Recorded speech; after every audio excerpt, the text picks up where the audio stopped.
حالا می‌خوایم بیایم با هم دیگه در مورد یک سری اسکیل ها و شکل گیری اسکیل ها صحبت کنیم.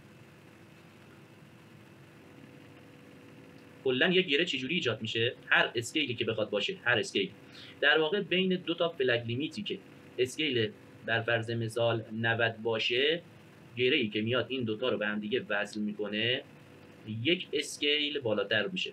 اگر این دوتا برای ما باشه اسکیل 2، گره‌ای که این دوتا میاد به هم دیگه وصل میکنه به ما اسکیل 1 میده.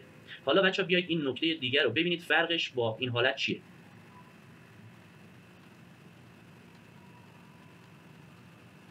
خب حالا نکته‌ای که اینجا وجود داره، ما برای شکل گیری بچه‌ها این صحنه نخو بگیرید و به قول معروف تو چارت حالا بررسی کنید در حدی که فقط اطلاعات پیدا کنید.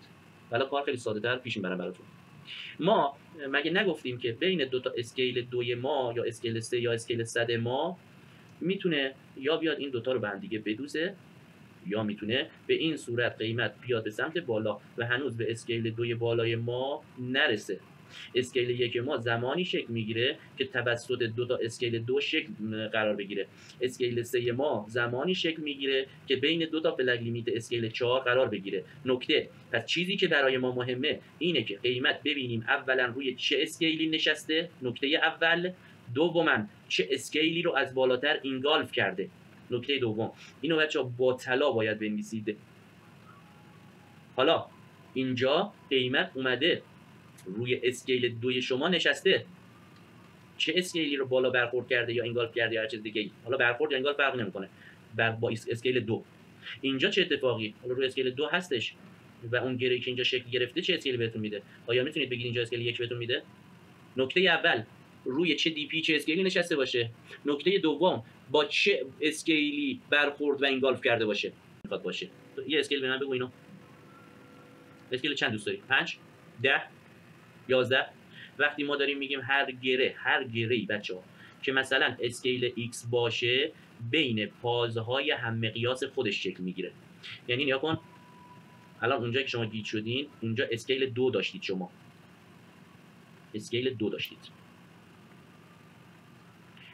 این گره‌ای که برمیگرده داخل اسکیل 2 شما، خدمتتون عرض کنم که حالا بذار کوچیک‌تر یا بزرگتر شما در نظر بگیریم، هم میتونه اسکیل 2 باشه هم میتونه اسکیل 1 باشه. شما باید در واقع چک کنید ببینید چه اسکیلی رو اینگالف کرده. اگر اسکیل 2 بالاتر رو اینگالف کرده اومده رو اسکیل 2 پایینتر نشسته، اینجا میشه فلگ، اسکیلش میشه اسکیل 1. اگر قیمت اومده بالاتر رفته و یک اسکیل 3 رو فعلا اینگالف کرده و برگشته روی اسکیل 3 داخل پازت به قول معروف نشسته، میشه سوابت، میشه هم مقیاس با اون گره‌ای که روش نشسته. یعنی چی؟ یعنی اینجا این یک اسکیل 2 دیگه برات شکل میگیره اگر بیاد روی اسکیل 2 بشینه.